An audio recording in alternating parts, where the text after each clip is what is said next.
नमस्कार. राधाश्रीचे बोल. एलिफ शफक यांची ही द 40 रूल्स ऑफ लव्ह ही कादंबरी, याचं वाचन मी सध्या करीत आहे. पुढचा भाग बघूया. ह्या कादंबरीमधला प्रारंभ. हातातला दगड वाहत्या पाण्यात भिरकावला तर त्याचा परिणाम सहजासहजी दिसून येणार नाही. पाण्याच्या पृष्ठभागावर जिथे दगडाचा स्पर्श होईल तिथे लहानसा तरंग उमटेल. त्यानंतर नदीच्या खळाळत्या पाण्यात दगड वाहून जाईल. बस इतकंच. तोच दगड तलावात फेकून पहा. परिणाम नजरेला ठळकपणे दिसेल. शिवाय तो दीर्घकाळ टिकेलही. तलावातील पाण्याचा संथपणा भंग पावेल. पाण्यावर दगड जिथे आदळेल तिथे वर्तुळ तयार होईल. निमिषार्धात तिथे अनेक वर्तुळ उमटतील. त्या एका आघातामुळे निर्माण झालेले तरंग पाहता पाहता पाण्याचा पृष्ठभाग संपूर्णतया व्यापतील. किनाऱ्याशी पोहोचताच वर्तुळांचा अंत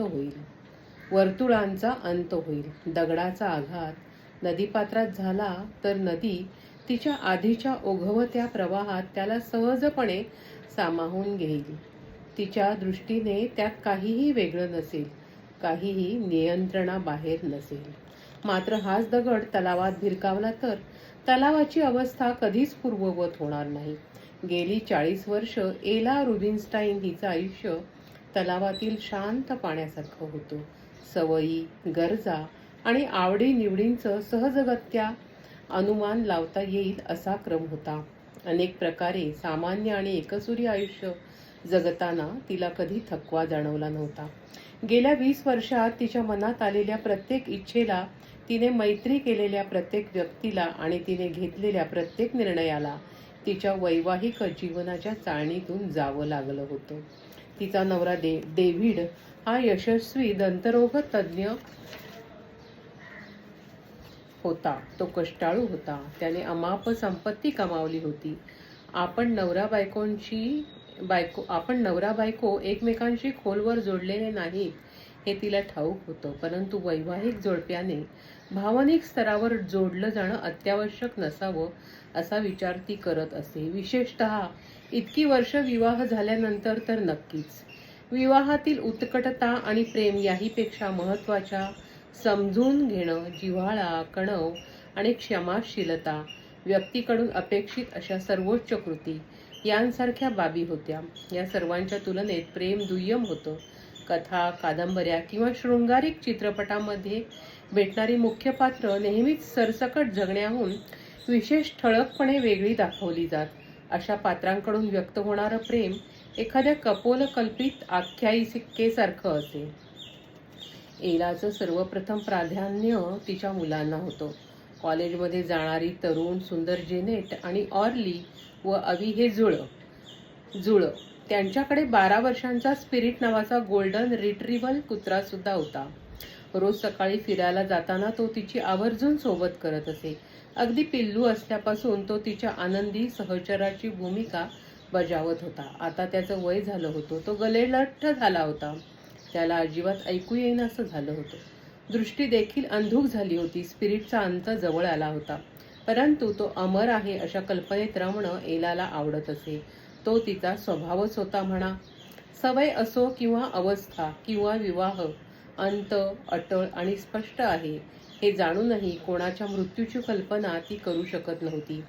मॅसॅच्युसेट्स इथल्या नॉर्थेम्प्टन मध्ये एका प्रशस्त व्हिक्टोरियनकालीन घरात रुबिनस्टाईन कुटुंबाचं वास्तव्य होतं. घराला थोड्या डागडुजीची आवश्यकता असली तरी त्यामुळे वास्तूच्या डौलात कुठेही बाधा येत नव्हती. 5 बेडरूम्स, 3 बाथरूम्स, पायाखाली चमकणारी सुंदर लाकडी फरशी, 3 गाड्या बसतील असं गॅरेज, फ्रेंच पद्धतीची दारं आणि महत्त्वाचं म्हणजे बाहेरच्या बाजूला असलेलं झाकुझी यांनी घर सजलं होतं. त्यांच्या कुटुंबाचा जीवन विमा, वाहन विमा, निवृत्ती योजना, कॉलेज शिक्षण योजना, बँकेतील जॉईंट अकाउंट असं सारं व्यवस्थित होतं. या भव्य घराच्या जोडीने बोस्टन व रोड आयलंड इथे कुणालाही असूया वाटावी अशी 2 घरं होती. हे कमावण्यासाठी तिने आणि डेव्हिडने कठोर परिश्रम केले होते. मुलाबाळांनी गजबजलेलं प्रशस्त घर, देखणं फर्निचर आणि स्वयंपाकघरातून येणारा विविध पदार्थांचा दरवळ या बाबींचं नाविन्य काहींच्या दृष्टीने ओसरलं असलं तरी या कुटुंबासाठी ते आदर्श जीवनाचं चित्र होतं.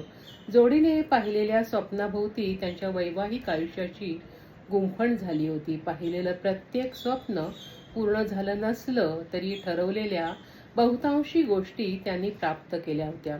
त्यांच्या मागच्या व्हॅलेंटाईन डेला तिच्या नवऱ्याने तिला हृदयाच्या आकाराचं हिऱ्याचं पदक दिलं होतं. सोबतच्या पत्रावर त्यांनी लिहिलं होतं, माझी प्रिय एला, सौम्य, उदार आणि संताप्रमाणे संयम बाळगणारी स्त्री. मी जसा आहे तसा माझा स्वीकार केल्याबद्दल आभारी आहे. माझी पत्नी झाल्याबद्दल मी तुझे आभार मानतो.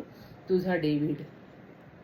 एलाने जरी डेव्हिडला तसं सांगितलं नाही तरी हा मजकूर तिला श्रद्धांजलीसारखा वाटला होता.